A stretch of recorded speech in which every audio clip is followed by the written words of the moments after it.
If we lose, you're going to have a crash like you wouldn't believe. If we lost this election, I think the market would go down the tubes. I think it's going to be 1929 depression if we don't win. If I would have lost, the stock market would crash. If he's elected, the stock market will crash. If he gets in, the market will crash. Fringe theories for a faulty financial system. Welcome back to Real Estate Mindset. We're going to get right into this report. We got a lot of important things to talk to you guys about as far as what's going on in the economy and the treasury market and potentially how everything can collapse right in front of our eyes. And if you're not paying attention, you may become a victim, and we don't want anyone to ever become a victim. Now, this says, recently I scanned the market tickers and saw that everything was up. Stocks, bonds, gold, silver, the dollar, cryptos, and commodities. Of course, that didn't last. The next day, cryptos crashed and stocks were down sharply. Even gold suffered its worst day in a decade on Tuesday, a day after notching new record high. In these markets, volatility is the one constant, but I'm also going to add lies, greed, corruption, fraud, and propaganda. These types of markets demand discipline, but they also give rise to what I can only describe as fringe theories, okay, which is probably going to turn into some reality in that. Now, the main theme is that somehow the U.S. Treasury is working on a technical default on government debt. That's interesting. Theory number one, a U.S. debt default. The easiest way to default is simple: inflation. Even 4% inflation will cut the value of the dollar in half in just 18 years. And half again in another 18 years. That means the dollar will lose more than 75% of its purchasing power in a typical 40-year career, beginning at the age of 23 and retiring at the age of 63. That's really bad stuff right there. Inflation higher than 4% will decimate the dollar even faster. The simplest form of protection is to allocate half your portfolio in hard assets like, they're saying, gold, silver, land, or other natural resources. Notice it didn't say a stick-built home. There will not be a formal default on Treasury debt or anything like it, including debt swaps or maturity swaps. So the author is saying that they don't feel like there's going to be any type of Treasury default. And the reason they're saying that is the U.S. can always find buyers for the Treasury debt, starting with big banks and the Fed if needed. So they're pointing out that they're not going to have a default because they can just print money, because we're not stopping them. You and I aren't stopping them. They could just print money and keep the party going at the expense of you and I. That's what's been happening over the last 5 years, at least technically over the last 50 years, but it's got really out of control over the last 5 years, especially, or really after 2009. You can argue that as well. This does not mean that high deficits and high debts are a free ride. The key metrics is the debt to GDP ratio. Right now, the US debt to GDP ratio is 124%. Anything above 90% has a Keynesian multiplier. You can still borrow, which is you can still borrow your way to some growth. Think about how dysfunctional and fake that is. And this is saying as Joe Biden did. I don't want to get political. But the ratio just gets higher and growth slows even more. The key is to lower the ratio. That's what the market is looking for and what President Trump, according to this, is trying to do. But if the debt to GDP ratio is dropping, we're moving in the right direction. That's what they're saying. The ratio dropped from 114% in 1945 all the way down to 32% in 1980. So we've been here before and we've got out of it over the course of 35 years.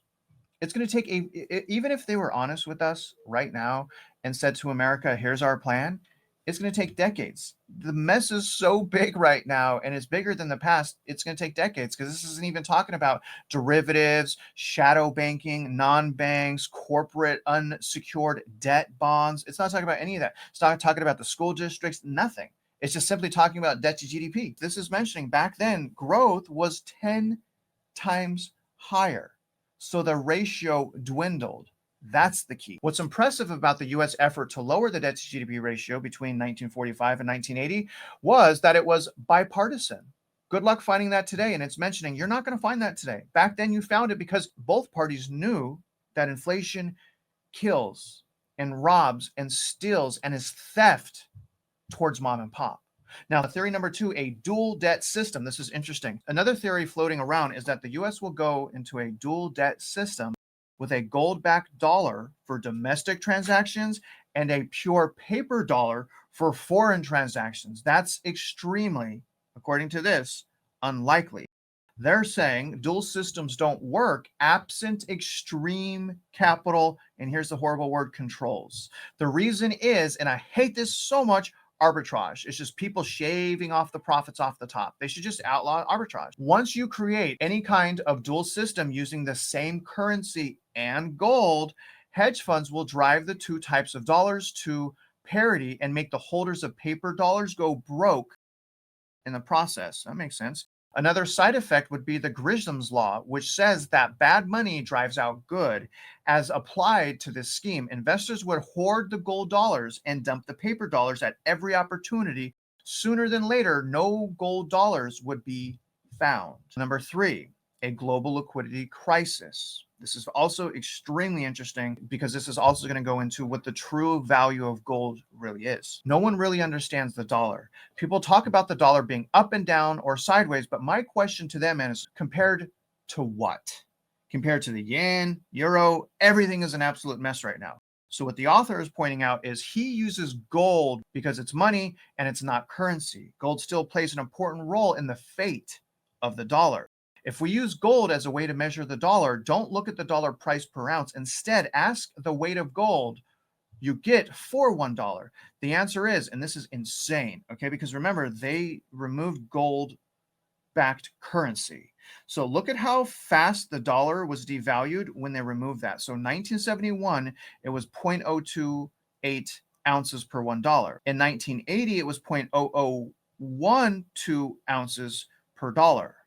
This is pointing out in 9 years, we had devaluation of our dollar in 9 years of 95.6%.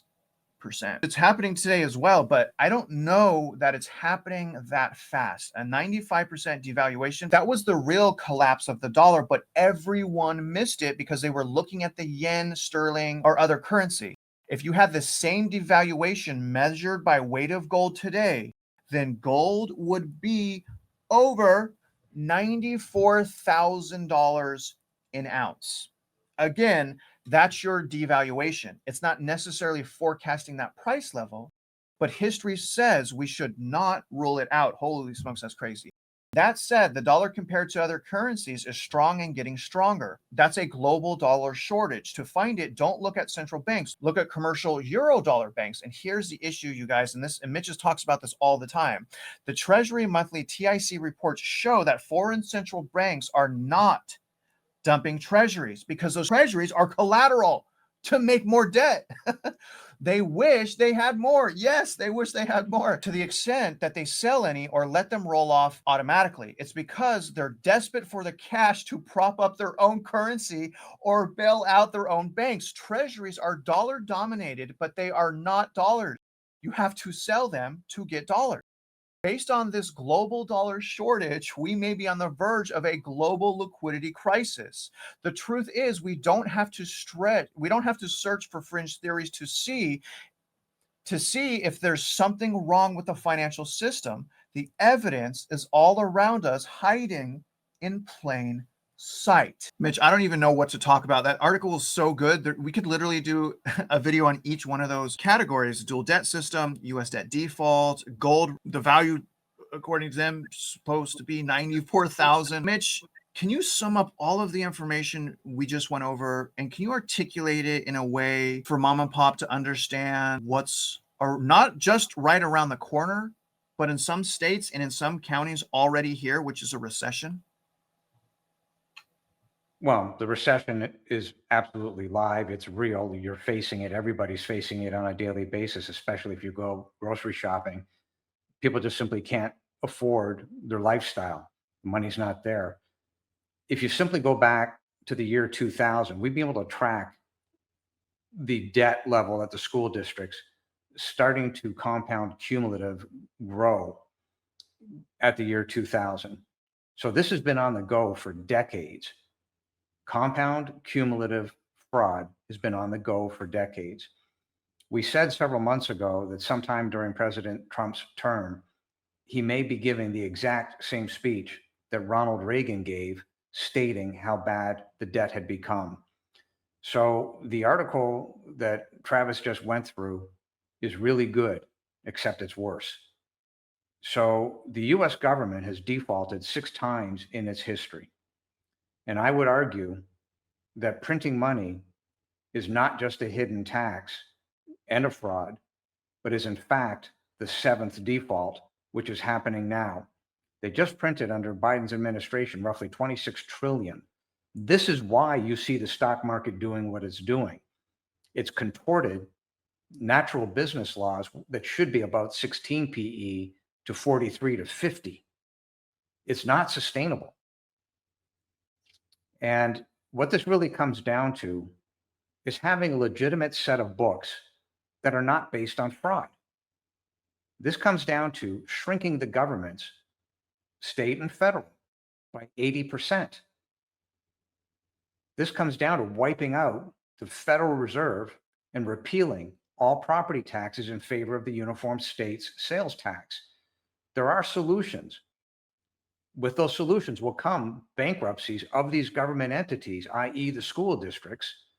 Get rid of the Federal Reserve. Nobody needs it. It's a 50-50 coin flip, regardless of what they do. So there's simply no reason to have that department. Department of Education should be wiped off the face of the earth. How is it that these school districts have their hand out? Give me more bonds. I need more money. I need more taxes to get more bonds. Yet the school districts themselves are getting an F in education. The school districts themselves are shrinking. The population is shrinking. But give me more money. Give me. And the point of all that is that the schools themselves, to give you an idea how bad this fraud really is, even the federal government is getting ripped off by these schools. These schools can operate without federal dollars. They can operate without state dollars. Everything that they're claiming that they need and the way that they operate to get those state and federal dollars is a fraud. Do you realize that 50 years ago, they still had schoolhouses? Schoolhouses didn't have bonds. Well, what happened? The growth of the people, the criminals in the middle, and it morphed and became something absolutely horrific, where the school districts today are irrefutably bankrupt. The Texas Bond Guarantee Program that has $57 billion sitting in it is insolvent. The money doesn't exist to pay off the $606 billion that we've been able to see under the state of Texas. No school district, none across the United States should have access to the bond market. The bond market falls under the SEC, which is federal. The SEC, we're handing you every stitch of documentation. It's on our website. It's on Mashburn's site. It's on Travis's site. It's all there.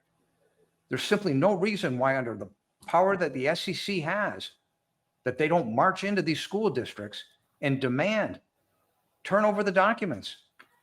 They have that authority. And if they don't, arrest them. So the point is that these things are now known. And with regard to the idea of where that article was going on the asset, well, be it the cash. The truth of the matter is, if you have a legitimate set of books and your assets are backing the currency, well, that asset, what would that asset be? It could be oil. It could be corn. It could be soybeans. It could be gold. With regard to gold, he's saying 94,000. Our math was showing 80,000. We've said it multiple times. Be between 46 and 80, just depending M2, M1, what they put in the bucket. The derivatives, they're not going to pay off anyway, because the second fraud is determined. The derivatives are simply say, we don't owe you anything because part of our policy doesn't include fraud. Well, here's what's interesting on the 94,000, something to keep in mind. In history, silver has been proven 15-to-1 gold ratio. Think of that one for a second. Yeah. I do. I think about it and I buy silver. But Mitch, maybe, and you touched on so many good points that, again, we could just stop and we could do a video on those points, but we'll keep it going. But maybe because of the fraud, because of the debauchery and the debt, mom and pop should come up with a new definition of what a recession is. Because obviously right now, no one's getting it. It is warped and mutated. I don't even know what GDP is anymore. I don't even know if any fundamentals matter anymore. I know for my household, the only thing that matters is my income and bringing home money. But maybe our new definition of a recession should be whether or not the government is propping up the economy in the form of deficit or money printing. Oh, yes, And absolutely. I love how you said it. That's the default. That's showing the default. Normally, mom and pop sees recession through job loss and turmoil, but now that we have this new economy, this new deranged, mutated economy, I think it's easy to say now that if there's a deficit, the U.S. is in default because they didn't have the money and they just created it out of thin air off the backs of mom and pop. Because remember, we are the government. The government it's supposed to represent its people. So what the government's doing represents you and I. That's why it absolutely makes me sick. So Mitch, out of those three fringe theories, the U.S. Treasury market default, dual debt, the global liquidity crisis, which theory do you think has the highest probability of coming to fruition? All of them. And here's why. You can cut it and look at it from a completely different perspective. And I'm going to interject on what it is that he didn't say. It's much worse than what that article shows. So let's look at it from a different angle that he didn't touch on. That's median household income. That's the truth. Anything above, any payment that's required over and above what the median household income can carry is de facto a fraud. The money doesn't exist to pay off the debt. That's the fraud. It doesn't matter where that debt is. It can be at the Federal Reserve level. It can be at the school district level.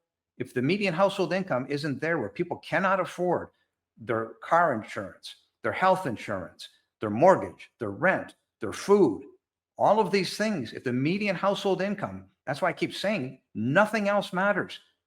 Everybody else that chooses to ignore it is 100% irrefutably dead nuts wrong. It's the median household income that will lead you to a legitimate set of books. The government can prop up and print and do all these things, but all they're doing is they're adding compound cumulative interest on the back of every real estate taxpayer and every federal taxpayer in existence. It's a fraud. And it all starts at the Federal Reserve, and it starts at the central appraisal districts and the school districts.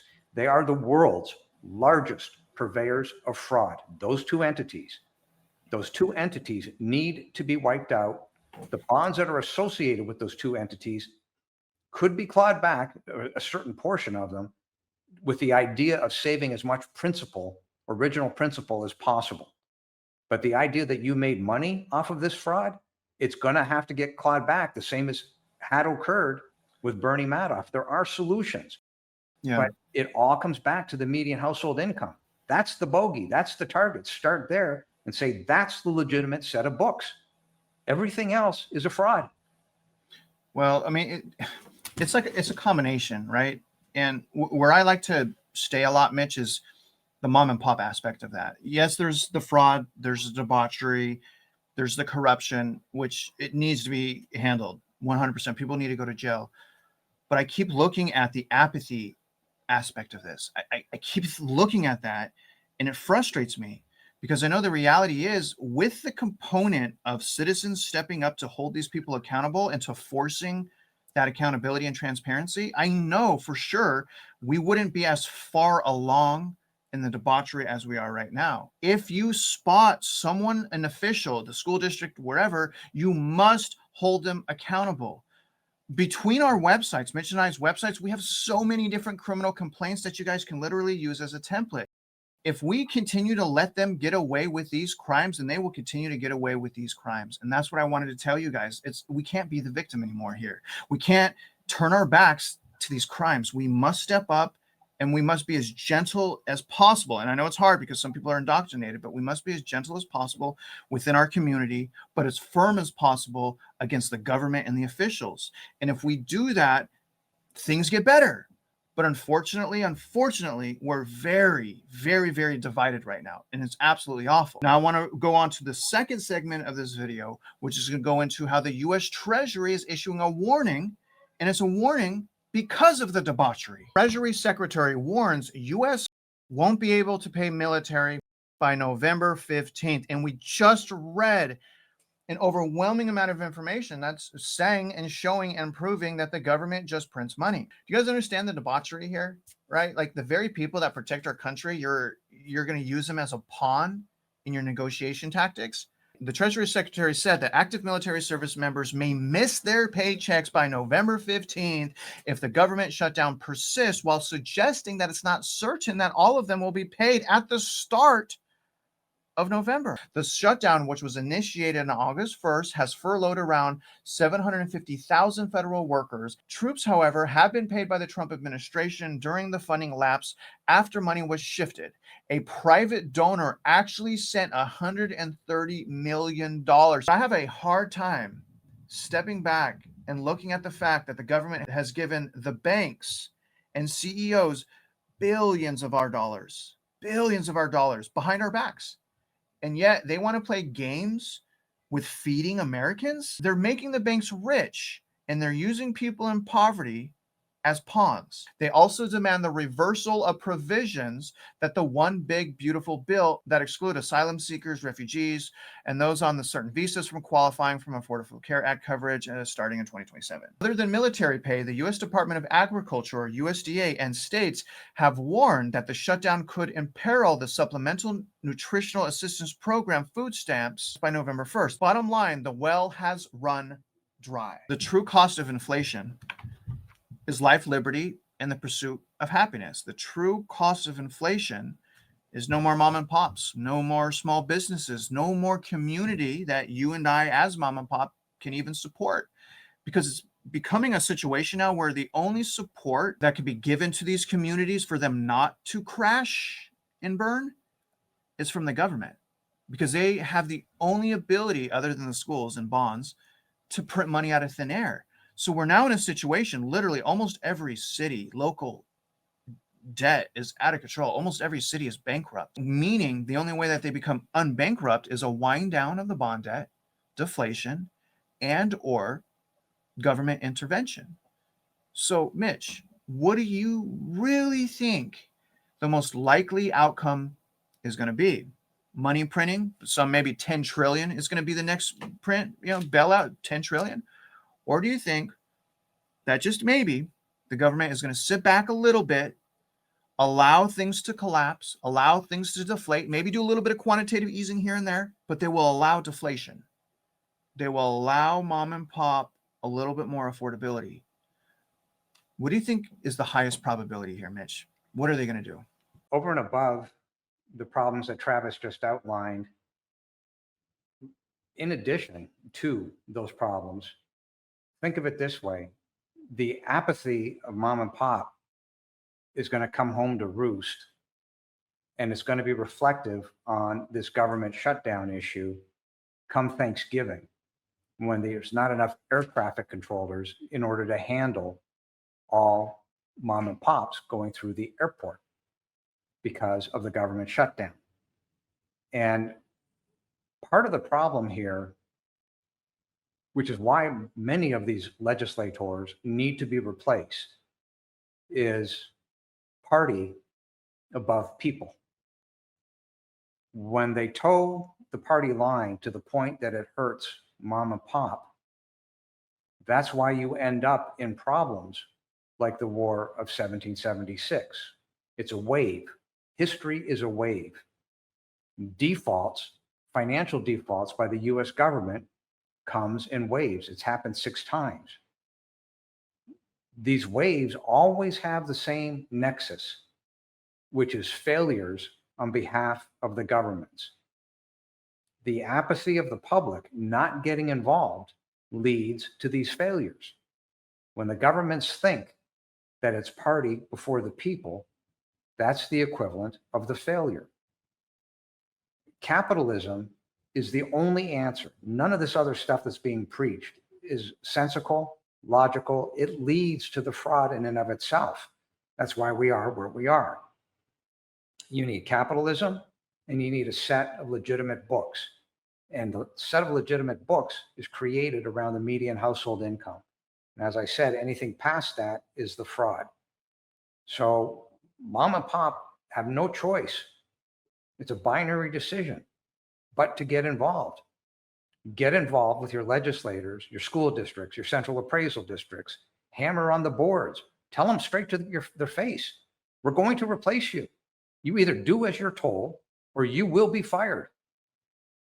Mom and pop doesn't have any choice in the matter. And the idea, well, I'm just mom and pop and I don't know, that's not good enough. That doesn't cut it. You're a citizen. And every citizen has the right and has the obligation to get involved. It's a binary decision. Get involved or go bankrupt. That's the binary decision. That's where we are. This is happening live. It's playing out right in front of you every single day you go to the grocery store. Look at the taxes you pay. Think of it this way. Every time you go to the gas pump, how much in taxes are being added to those dollars that don't need to be there? Those dollars are being shifted from your pocket into the pockets of people that A, don't work, B, don't give it, C, believe in party before people. You have no choice, none, but to get involved. Worry is, Mitch, is, when you have a mom and pop that's burnt out and they hear a message like they just heard maybe for the first time, it could push people away, right? Like, people are so overwhelmed with life as it is. They hear something like this, they don't want to be a part of it. They keep their heads in the sand. And unfortunately, again, this is just me. This is what happened to me. I kept my head in the sand until I lost everything. And it wasn't until I lost everything that I actually got to learn something.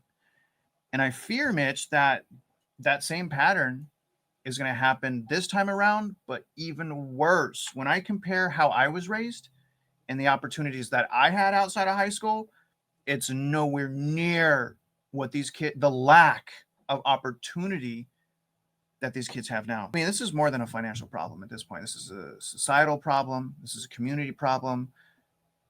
This is a greed problem from our leaders, our officials. And for some reason, they've decided, probably financial reasons, they've decided to support the banks instead of their people. And it is quite depressing. And to your point, and to what we were trying to say earlier, the fix is to conquer apathy and to conquer it together. Now, having said that, we're going to dig into one more article and then we'll get you guys out of here. Now, apparently there is one Fed that is sounding the alarm, which is the Dallas Fed. This is what this is saying. Business very slow, no uptick in sight. Going back to the property taxes, remember, property taxes is a huge expense for corporations and businesses. Sometimes just right under salary is property taxes. So salary usually, and then property taxes. Now, Dallas Fed respondents turn even more apocalyptic.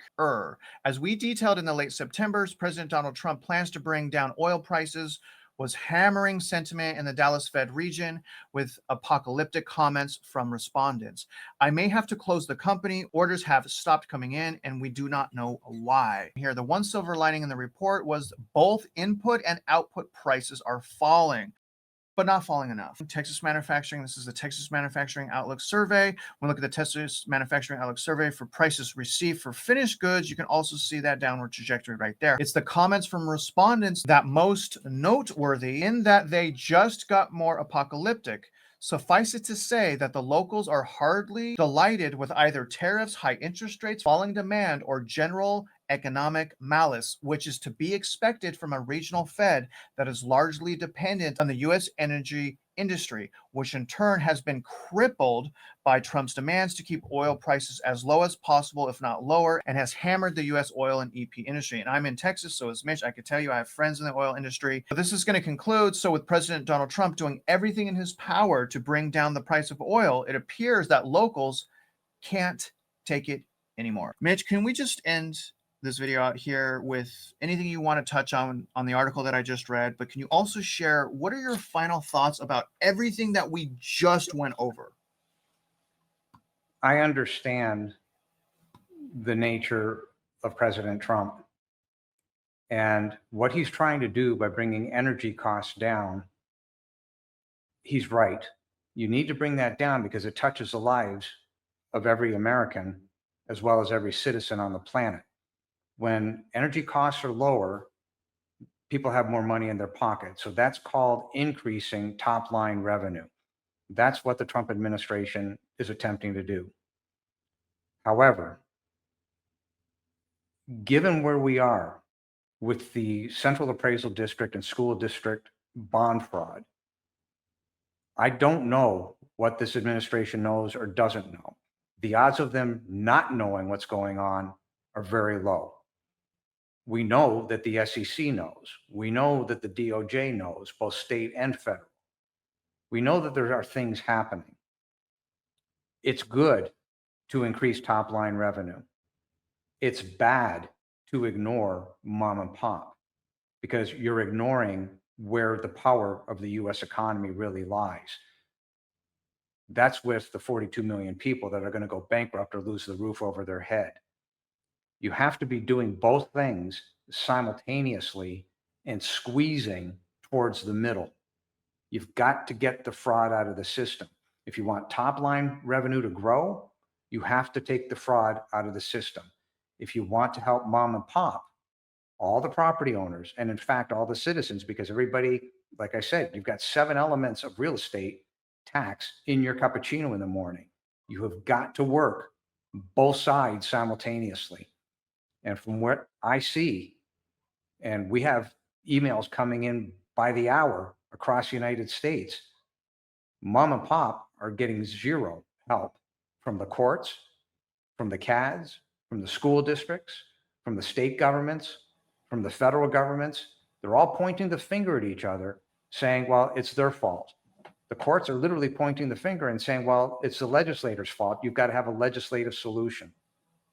The judge in the second hearing, who was a traveling judge, his sentence, his comment towards the end, after he went on a very interesting tirade against this problem that we've outlined, he's very much in favor, but his comment was, this is a societal issue.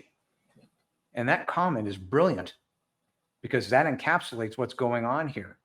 And as I've said, party over people doesn't cut it. I really don't care what party you're in. It doesn't matter to me. My problem is mom and pop. My problem is we've got the evidence of fraud. You, the federal government, just like mom and pop that have the obligation as being citizens of the United States of America, you as the federal government, get off your ass. We're handing you the evidence. You have the power of subpoena. The SEC. This is a federal issue. These bonds that these school districts have got access to via the federal government, violations of SEC law, have got to be shut down. Restore the power, restore the balance sheet to mom and pop. Do your job. You don't have an excuse not to. Unless, of course, you just simply say, well, I'm getting paid. I got my check. I'm part of the fraud. Heaven help you if that's the case. Well, we call those people useful idiots, and they do exist. And honestly, Mitch, I think that it's possible that there are more useful idiots unintentionally committing fraud than the actual evil, demonic, even fraudsters. I honestly, I think a handful of really bad fraudsters can ruin it for everyone, especially when the accountability is ran by a team of people that are useful idiots. If they don't know how to hold people accountable, then they're not going to be held accountable on their own accord. We see that time and time again. And so it is now more important than ever for us to continue to unite and team up. Now, one of the first steps to team up with the movement that we are trying to lead is by learning. So if you want to learn what's going on, we've made free courses for you guys. You can go to realestatemindset.org, plenty of free courses there. If you want to know really deeply under the hood, you want to look at court documentation, you want to look at mathematical workups, quantitative financing, all of that type of stuff, you go to mockingbirdproperties.com/DCAT. And if you have any suit whatsoever, you should probably start with Mitch's website, Mockingbird Properties, because that has the predominant amount of legal information that is generally needed to help with lawsuits that are already in place or are shortly going to be filed. Now, once again, guys, my website is more designed and aimed towards mom and pop, just simply understanding basic things like, how does a mortgage work? How does it work when you go purchase a house? How does property taxes work? So I really want you guys to become expert in that, because I've been doing it for over 20 years as a licensed loan officer and a realtor and a certified CE teacher. So I have poured my soul into giving you guys knowledge and value that you can use today. And it's very important that it's applicable to what's going on right now. Now, other than that, guys, let us know how we did. We can't do this without you. Understand how important you are. Never let go of the hope. If you're having a bad day, know this. Tomorrow is a new day. Show up for yourself. Please, I'm counting on it. Now, other than that, guys, if you're out there investing in your life, in real estate, whatever it is, you guys already know we wish you luck and we hope you win.